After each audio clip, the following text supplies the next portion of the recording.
ปู่เว้ยมาซ้ายอันนี้มาแต่ผู้พุ่นแหละไปหาอยู่พุ่น ชิดโตพี่ลึกกะลีเนาะเบิ่งพี่น้องเบิ่งไปหาแต่เช้าคนบ่นี่นะติเช้าพุ่นแหละเบิ่งดูนี่เอ้ยคือหลายแท้เฮ็ดเอาเลิกคือหลายแท้นี่ตัวได้ห้ามได้พรให้ได้สิกินหมดอันนี้นะไปขาย จักเทื่อแล้วมื้อนี้2เทื่อเดี๋ยวถามแน่เทื่อแรกครับไปขายได้หลายปานใดฮะเทื่อแรกนี่แหละได้ประมาณ200,000 200,000คนอื่นก็ไปเก็บเพื่อนสมมุติเบิดในห้ามนี่ขายเบิดห้ามนี่เท่าไหร่นี่ขายมื้อห้ามเนี่ยบ่เบิดห้ามมื้อห้ามนี่200,000ก็ขายนี่200,000ว้าท่านเฮ็ดพอผมเลยพอเบิดห้ามดิเบิดห้ามนี่พาเอาตัวนี้จะเป็นหยังนี่เอานะเดี๋ยวมาเบิ่งดูจักกิโลแทนโอ้ย5 ขีด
บรรยากาศพี่น้องอยู่3 แยกจุดนี้นี่ก็เป็น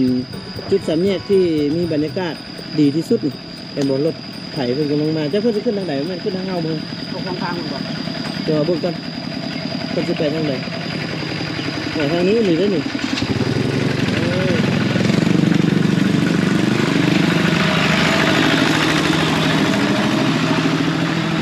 พี่น้องบรรยากาศเนาะ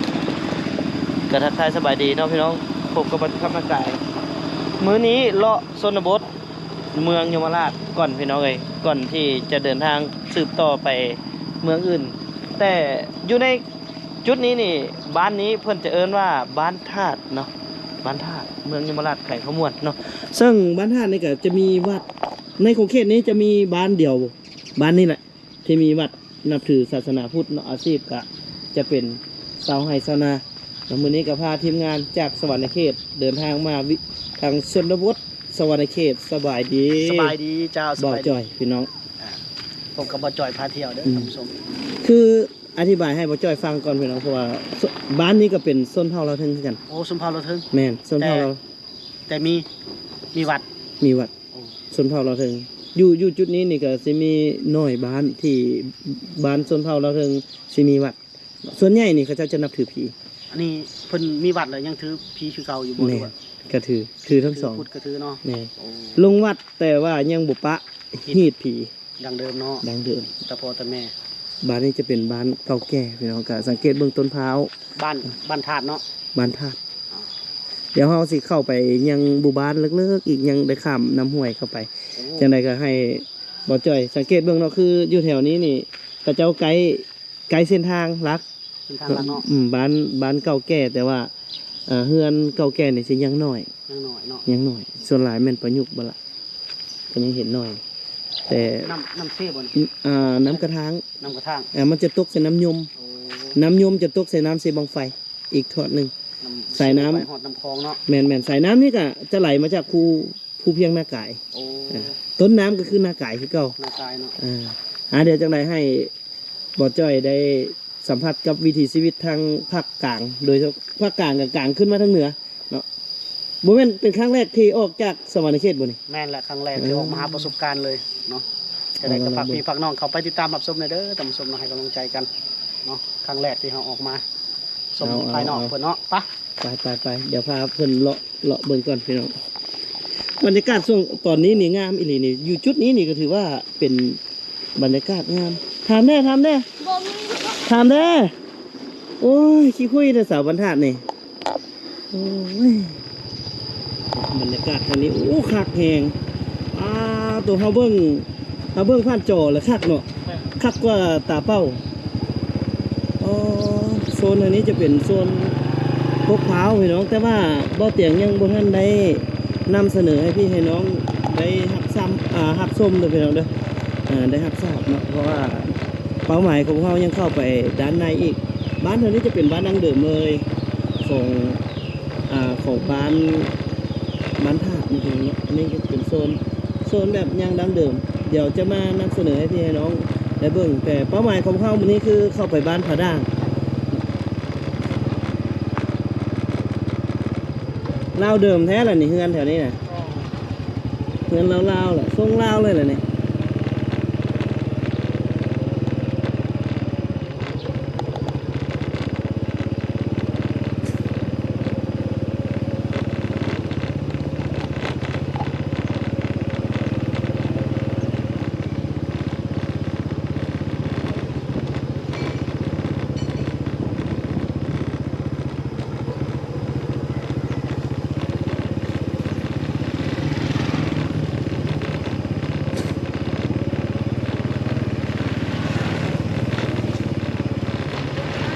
สบายดี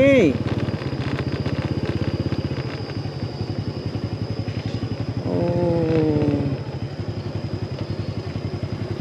อ้เด็กๆเพิ่นไปเฮ็ดหยังอยู่คือฮัลโหลสบายดีกับบ่ได้เนาะ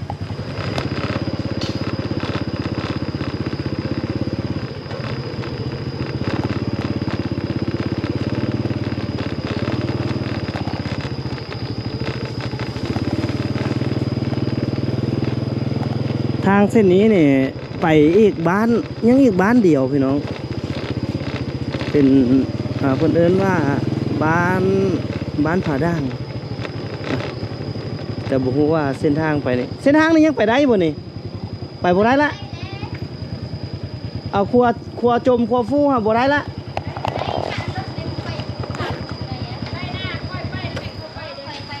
ค่อยไปได้อยู่ ไปเองเราบ่ได้บ่ ไปแห้งบ่ได้ไปลองมึงยังบ้านผาด่างเลยเนาะตรงนี้เนาะยังบ้านเดียวบ้านสุดท้ายบ้านแปะผา บ้านยัง ผาด่างไปลองมึงลุยน้ำนี่เลยน้ำกระถางเหรอน้ำกระถางใส่มาจากลำเทินอึ๊บโอ้โหโอ้โหโอ้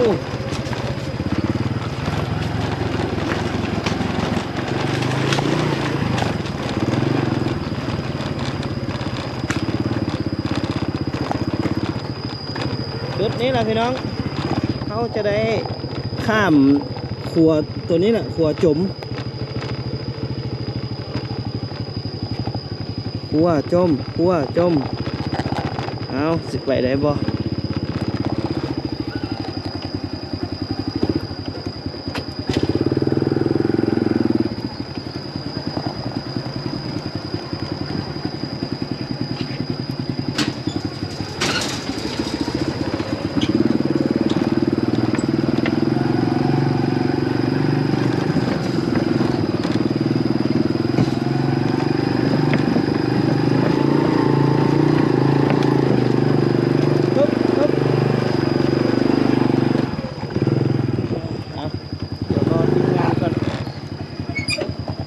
ทีมงานก่อนพี่น้องเอ้ยทีมงานกำลังข้ามน้ำมาเอาจัดมามันอยากเดืองดังในอยหนึงเด้อ เอาไปอยากตัดท้ายสีท้ายในอยหนึงอยู่จุดนี้เอาอีกคันหนึ่งแม่นกระเจ้าขัวตัวนี้มันสิฟูขึ้นลงตามระดับน้ำ ตามน้ำ เดี๋ยวไว้ มันแกล้งซ้ายแกล้งขัวเลย แต่มันพอตะคนขนาดรถเดียวเลยนะ แม่นเฮ็ดเอาเว็บไอ เท่าแล้วไอ้เท่า เท่าแล้วโอ้ยเว็บไอเท่าแล้วเว็บไอคันนี้โอ้นี่เพิ่นต่อไฟฟ้าเข้ามาฮอดแล้วพี่น้องตอนบ่แต่งข้ามมาสุดก่อนไฟฟ้ายังบ่มีเลยมางวดนี้ไฟฟ้าฮอดเส้นทางก็เพิ่นก็ตัดแล้วไว้ละเอียดละเอาฮึบพิษเฮ็ดเนาะไปจะห้องก็ได้ลุยพี่น้อง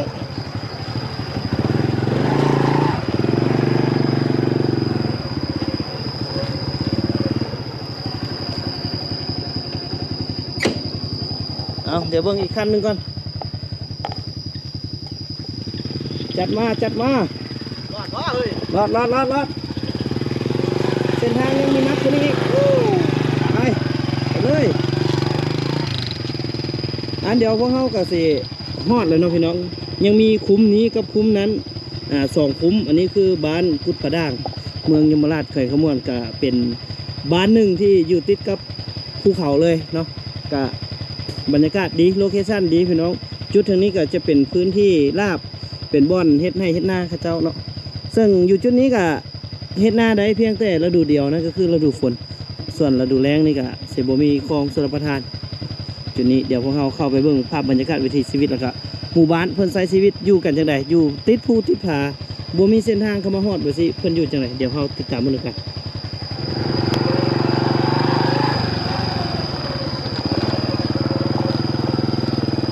โอ้เส้นทางก็แม่นเอาไปตามให้หน้าเลยเป็นย่างเพื่อนเฮ็ดหน้านี่ถือว่ารถจักรนี่เข้ามาบ่ได้ได้แต่ย่างน่าจะได้แต่ย่างเข้ามา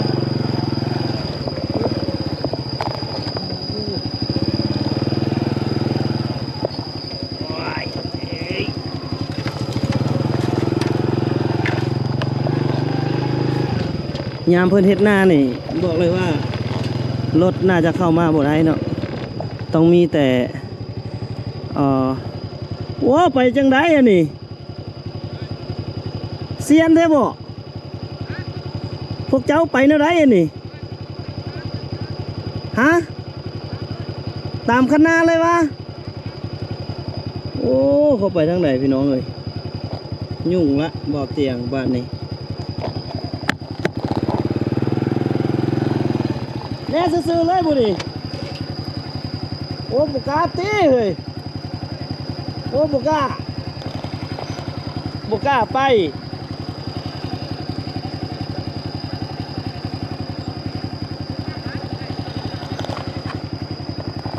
ลงลุ่มเอาละว้าเลิกอันนี้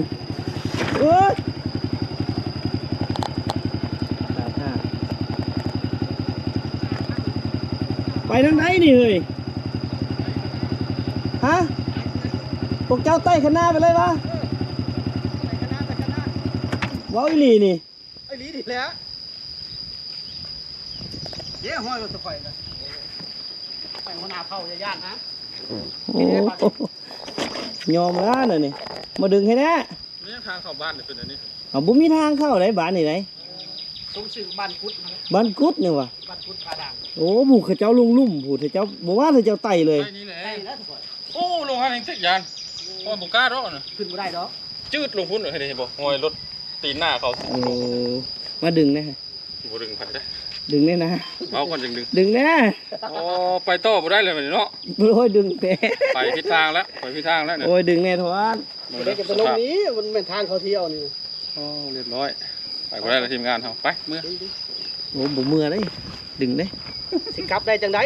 ดึง ไป ดึง ข้าม ดึง นั่นแหละ โ งูขามเลย โอ้ยตายแล้วบานนี้ ไปหน้ากับไปเลยพอกับพอ โอ้ยแล้วบานนี้ ตายเลยเนาะ เดี๋ยวนะผมดึงแนมเห็นบ้านอยู่ได้นี่ได้ไม่ ยางรอดยังร่อนซื้อเลยเป็นบ่เลิกนี่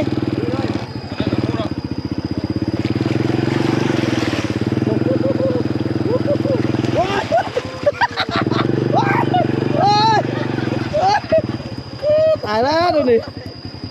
ตายแล้ว โอ้ นี่แต่เดี๋ยวหอดใช้สุด โอ้ เลย ยแล้วเดี๋ยวนี้ ที่มือเกิบ อันตรายเดี๋ยวนี้แนวเส้นทางเราผ้าตามทุ่งนาเลยบ่โอ้ หน้าเผาที่มือเกิบเนาะ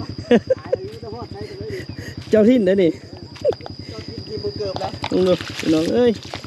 ตายโอ้ ตายแล้วดิเอาเพิ่นผูกเข่าหมดเลยผูกเข่าออกตรงนี้นี่ จังหน่อยเพ่นไทยเด้อนี่ได้เขี่ยวไปถ่ายมื้อนี้ได้จังหน่อยได้ย่างเด้ปกติเขาเจ้ามาเขาเจ้าก็สิย่างเขายามเฮ็ดนาแล้วเขาเจ้าย่างเบิดเพราะว่า เอาลูก บ่รถบ่ได้เอาไปเลยล่ะรถจักรเขาเจ้าก็สิปะอยู่ฝั่งนั้นเอาเฮ็ดได้ก็ฮอดบ้านเพิ่นเลยเด้บ่เป็นธรรมดาเด้บ้านนี่ กินแต่ละจุดแต่ละบ่ อันเนาะอันแยะน้อยๆนี่เด้บ้านนี่2คุ้มนี่เด้พี่น้องเอ้ยอ๋อจังไดก็พาทีมงานมาฮอดเนาะเพราะว่าบ้านนี้ก็เป็นบ้านหนึงที่มีธรรมชาติสวยงามอีหลีเนาะซึ่งบ้านนี้บ่เตียงคำเคยมาถ่ายตั้งแต่ช่วงโดนๆแล้วพี่น้องช่วงนั้นมันก็สิเป็นฤดูแล้งแต่เฮามาช่วงนี้ช่วงฤดูฝนเนาะแต่ช่วงที่เขาเจ้ายังบ่ทันได้ไถนาดำหน้าหลายก็เลยยังเอารถเข้ามาได้แต่ว่าถ้าฮอดยามเพิ่นเฮ็ดนาแล้วเรียบร้อยนี่ถือว่ารถจักรต้องได้จอดไปพุ่นมีแต่ย่างเข้ามาอย่างเดียวบ้านนี่เนาะไปเดี๋ยวเฮาเอาเข้าไปยังหมู่บ้านเพิ่นเลยโอ้ธรรมดาเส้นทางเข้าบ้านกับพวกแห้งแล้ว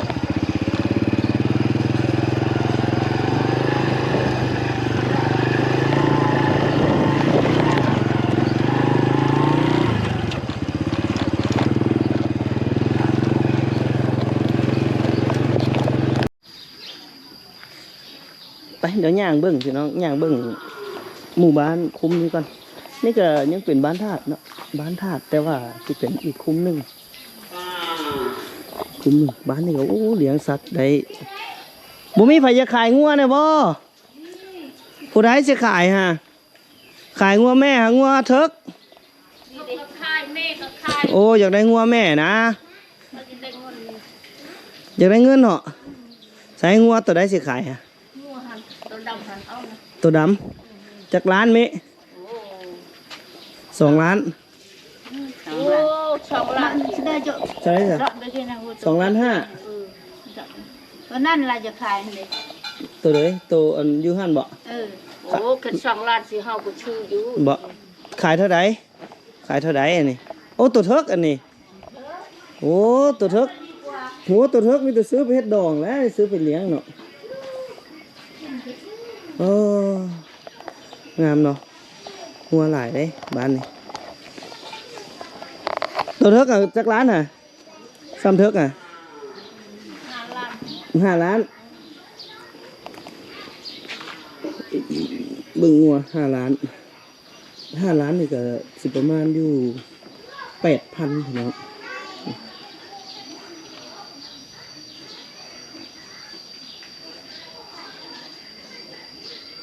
งามขนาดเนาะงามงัวนี่งามเนี่ยหมูนี่ได้บุขายเหรอขายเบิดฐานตัวใดก็ได้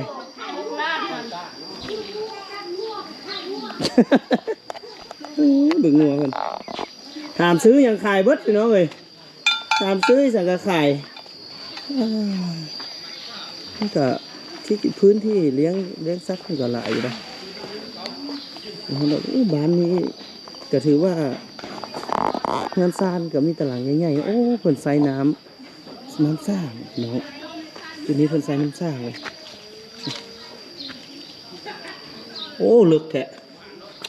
ระดับ10 เมตร10 กว่าเมตร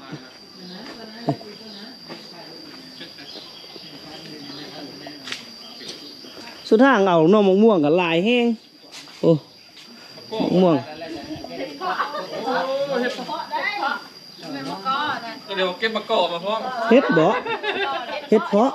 เห็ดเพาะเห็ดเพาะ ขายบ่ฮะ ขายแล้ว ขายเท่าไหร่เฮ็ดเพาะนี่ เศษหนึง ป้าตัวคือขายถึก เอา แท้ ขายโลละเศษเนาะ เออ ขายถึงปานนั้น เขาขายโลละแสนแต่เฮาละขายแสนหนึงเลย เออ อืม อันนี้จะแม่นหมด เล เลย ย ตัวนี้ก็แม่น50,000ชงนั่นล่ะเศษนึงบ่ชงเป็น50,000 สองทงในแสนหนึงบ่ได้บ่ บ่เลยก็เข้าล่ะ นี่มีของเขารถ เฮ็ดพวกนี่เอานะเขาสิขายนี่ เขาฝากขายบ่ เอาแม่ดอกเท่าใด ดอก5,000 เดี๋ยวคือเว้าหลายคนแท้ ดอก5,000 ก็อย่าว่าไปผู้เดียวห้ามมาแล้วเพิ่นว่า ไปผู้เดียวนี่ เช้านี่ขายเลยเช้า จัก นี่ขายแล้ว จักชั่วโมงนี่ไปเอาตัวนี้ บ่ฮอด3ชั่วโมงกินนึงบ่ฮอดจำ บ่ฮอด3ชั่วโมงเนาะ บ่ฮอด เดี๋ยวนี้เฮ็ดนานี่มื้อหนึงเท่าใด เฮ็ดนานี่ อยู่พี่นี่เขาจ้างกันมื้อเท่าใด มื้อละเซน มื้อละแสนมื้อหนึงนี่เขาเฮ็ดจักชั่วโมง โอ้ตั้งแต่7โมงก็ฮอด11โมง โอ้คันสั้นอันนี้นี่50,000ซะ2คู่นี่พอไปแต่3ชั่วโมงเด้เอ้าบ่ซ้ำเฮ็ดนากัน แม่จะหาเมื่อมาฉัน แล้วสิหามื้อนี่ สิขายให้นี่ ขายทั้งคู่นั่นเลยขายทั้งคู่เลยปอถูกโพดบ่เฮ้ย50,000 เอาเลยนะ มาเบิดนี่มาแสนหนึงนี่หาบมาเลยนี่ไปขายมื้อเช้านี่ได้เท่าเลยได้หลายเหรอ 4เซน ปอตัวละ4เซนเราก็บ่ขายแล้วคู่ละ50,000เป็นตาเอาอยู่บ่ มื้อละล้านของคุณได้รายได้ มื้อละล้านหาเฮ็ดขาย 50,000กีบบ่นี่30 บาท จากแรก50,000กิบ30บาทฮู้ฮอดเงินกิบ1บาท มาเลย โอ้ พอก่อนนี่พอก่อนถ่ายรูปกับพกก่อน บรรยากาศพี่น้องเฮือนซานบ้านซ่องเฮือนซานล้านแป้นบรรยากาศดีขนาดเฮ็ดอย่างนี้พวกสบายดีเฮ็ดอย่างอันนี้ เข้ากาลูก อันนี้กระต้ใส่กาเนาะเกี่ยมแล้วได้นี่เนาะโอ้ เอาได้แล้วสิมา ไป ทายนอกบ่ดงก็ต้ โอ้ องทายบ่ดงก็ต้องเจ้าบ่ทายอยู่เฮือนค่อยพุ่นกิน เนาะอยู่ใส่เฮือนเจ้าฮะ พุ่นเด้ โอ้ เราห้ามมาขายบ่นี่นะ ที่นี่แหละเฮือนค่อยนะ ปู่เว้ย มาแต่ซ้ายอันนี้ มาแต่ผู้พุ่นแหละ ไปหาอยู่พวก ชิโตพี่ลึกกะลีเนาะ เบิ่งพี่น้องเบิ่ง ไปหาแต่เช้าคนบ่นี่นะ ติเช้าพุ่นแหละ เบิ่งดูนี่ อ๋อเติเอ้ย โอ้ย คือหลายแท้เฮ็ดเอาเลิกคือหลายแท้นี่ ตัวนี้ห้ามได้พรให้ได้สิกินหมดอันนี้นะ ไปขาย ขาย จักเทื่อแล้วมื้อนี้ 2 สองเทื่อเดี๋ยวถามเนี่ยเทื่อแรกเขาไปขายได้หลายปานใดฮะ เท่าแรกนี่แหละ ได้ประมาณ200,000 200,000นี่300เนาะ 300 ประมาณ บาท 300กว่าบาทโอ้แต่สะออนเอ้าอันนี้เฮ็ดหยังอันนี้ จะเอาลายเชดแล้ว เพราะอันนี้เฮ็ดหยังอันนี้ เพาะ เฮ็ดเพาะอันนี้ เพราะ เนาะ ก็ได้อีก ได้ คนอื่นก็ไปเก็บเพื่อน สมมุติเบิดในห้างนี่ขายเบิดห้างนี่เท่าไหร่นี่ ขายมือหาบเนี่ยบอก เบิด ขาย ห้าง มือหาบในช่องเซนก็ขายเนี่ย 200,000ว้าท่านเฮ็ดเพาะผมเลย เออ พอเบิดห้างดิ บนหาบเนี่ย พาเอาตัวนี้จะเป็นหยังไง เอานะ เดี๋ยว เอาเบิดห้าง แล้ว มี แล้ว 200,000 ต้องลอง โอ้ยมึงนี่เบิดห้างมี200,000 เบิดห้ามนี่200,000นะเอ้ย เออ ปะโถไป3ชั่วโมงเบิดห้ามทีมงานเฮาเหมาเลยบ่ เมาเลย มีแต่มื้อเฮ็ดสมเท่านั้นแหละเนาะซื้อ อื มาม เมาเลยอุ้ยเอาเมื่อเฮือนละนึ่ง เห็นพี่ชายก็ได้นะ เจ้านึ่งเฮ็ดส้ม จะไปหากับไผน่ะผู้เดียว ห้าเดียว ไป ไปมาเฮือนใส่เฮือนดูใส่ คอยลืมบอกว่าฟ้าเป็นโป้งเถิดหนักอ่ะ บ่นัก บ่นักดอกหาเงินหาคำโอ้ยเบิ่งพี่ อัน น้อ นี้ ง ก็แม่นได้ดิได้เนี่ย อันนี้ก็แม่นป้อเฮ็ดปวกฤดูกาลเฮ็ดปวก ซื้อว่าบันนี้ ซื้อ ซื้อเลยดีเนาะ ซื้อแท้ ก็ชื่อแล้วก็ชิเมื่อนี่ไม่ได้ไปขายนี่ สะอ่อน ปวกกำลังออกเนาะพี่น้องเนาะ หลายแห่งสะอ่อนเนาะสะอ่อนเฮ็ดปวกเอ้าพี่น้องก็สะอ่อนคือบ่เตียงแล้วบอกอ่ะคอมเมนต์มาเบิ่งพี่น้องเฮ็ดปวกบ้านพี่น้องขายราคาส่ำไหนเนาะ ประมาณจักโล เด็ดชิคได้เด็ด มาเบิ่งดูจักกิโลแทนโอ้ย5 ขีดเด้5 ขีด โอ้ได้แต่5ขีดหนึ่งก้อนนี่ฮะ มันนักนะมันนี่นักในน้ำกระตานี่นะ เอาแท้หรือ5ขีดเนาะแม่นบ่ เอาเบิ่งดู2 โลทางอันนี้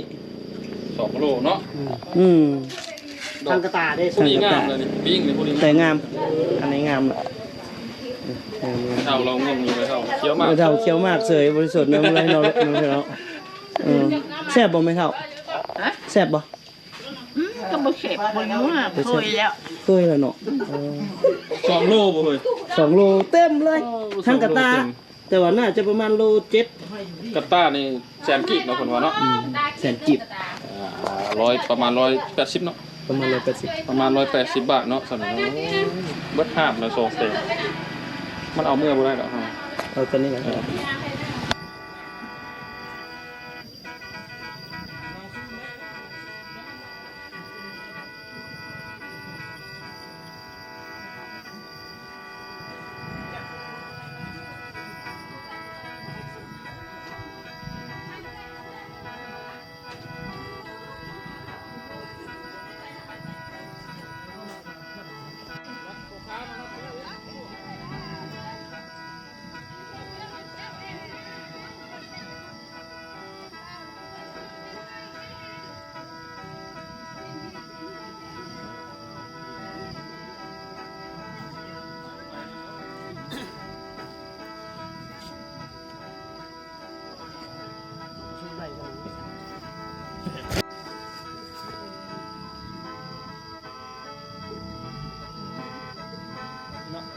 ตามทุ่งมาเลยดิ ว้าวไปขายอย่างเด้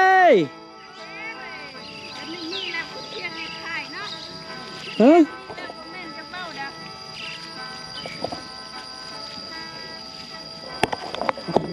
วันนี้ลุยมาเบิ่งพี่น้องบ้านผาด่างคักๆเลยได้มื้อนี้ได้ แล้วก็เฮ็ดทางให้แน่ๆนะ เฮ็ดทางบ่อยากได้ทางบ่ จะได้ทางเลย ได้ เลิกไปก็ไป มัดให้เลย มื้ออื่น ฟ้าเฮ็ดปวก กระดัดกระดอว่าเฮ็ดปวก เฝ้ายางมาเถ โอ้ อะ ยเดี๋ยว ทายให้เงินบ่นี่ เดี๋ยวสิซื้อเฮ็ดนี่แล้วเท่าไหร่อันนี้เฮ็ดนี่ถุงเท่าไหร่ กันโลละเซนไป มาต่อกันอยู่โค้งจะมาต่อกัน อันนี้บ่ถุงนี้นะเท่าไหร่ก่อน บ่ได้เว้าบ่ทันติด โอ้ที่นี่บ่ที่นี่100,000 บ่ติด กลาย ก็ เป็น ติด กิโลเนาะ ที่นี่100,000 การเราจนหา ปอ แกมา แต่เจ้านี่ไปหาบเงินหาบคำอีหลีโอ้ตัวนี้จูมคักเลยเด้อเฮ้ยนี่จูมคักเต้โอ้โหว้าเพิ่นให้ว้าวขึ้นเต็กบาดนี้ เราขึ้นแท้เองลงมาถ่ายกัน เห็นเลยก็หาเว้าอยู่ในโทรศัพท์นะเพิ่นซื้อก็ซื้อ นั่นแหละโอ้แม่ข้าเบ้าวันนี้มาข้ามที่ต้มแล้วแม่ข้าวันนี้ ห้ามก็ห้ามเว้า โอ้เห็ดพวกใส่ว้าตัวโกงดูบ่นี่เบิ่งดูว่ามีแต่เห็ดสุดหลายแล้วก็ดอแท้ บ่ได้บ่ได้เสียว เลยล่างนี่ หลายแต่หลายว่า โคลน บ่ได้เป็นได้ช่วยๆมาเช็ดๆนี่ ดอกน้อยๆเนาะของเพิ่นนี่เนาะ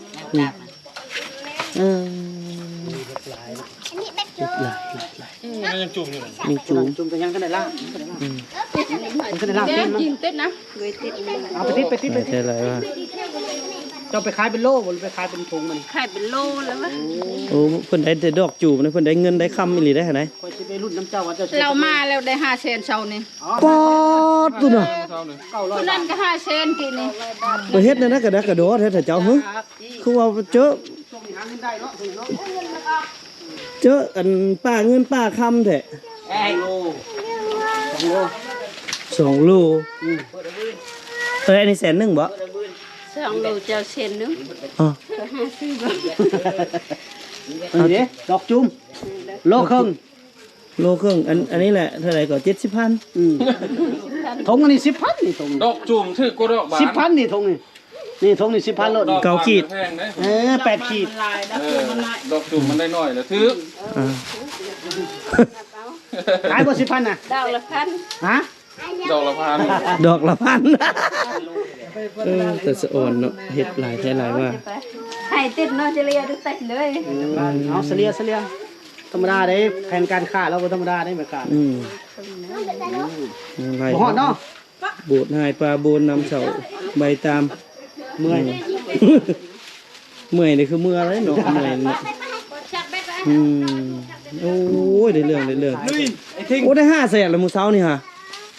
เฮ้ยเบาได้5 เซนเฮาสิมานี่ อืม ถ้าเขาเบาเอา เออ อะไร เอาบ่ ได้2 ล้านแล้ว ได้3 ล้านแล้วแค่นั้น อ๋อมาขายทุกเรื่องมันสิเอาไปขายต่อนี่ ใช่นะเอานะ เอานะเอาบรรยากาศพี่น้องเบิ่งบรรยากาศเฮ็ดปวกหลายแท้หลายว่าป้าโตบ้านเจ้านี่บ้านเงินบ้านค่ำอีหลีเนาะ เดี๋ยวนั้นเราจะได้ทางเลยให้เขามาซื้อ มันติดเนาะ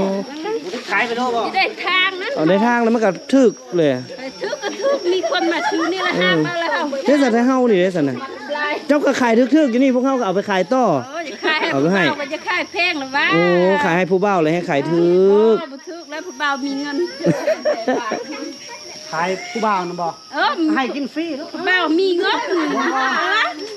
ไปกิน คันถึกใจน่ะให้กินฟรีอยู่นี่ ทึกกับใบกินฟรี จ้งไว้แกงกินอยู่บ่เหาะถามแน่จ้งไว้แกงกินอยู่บ่อยู่เฮือนน่ะ กินอิ่มแล้วก็บ่ขายหมดแล้วเดี๋ยวกินอิ่มเลยนะจุกจง แสดงว่าเรือกินแล้วนั่นนี่จะเอาไปขาย อิ่มแล้วก็ไปขายพุ่นเลย โอ้ ขายอยู่ใช่ไหม เว้ย ตลาด ไปกระลาด ตลาดยมราช ขายตลาดก็ได้พี่น้อง นะ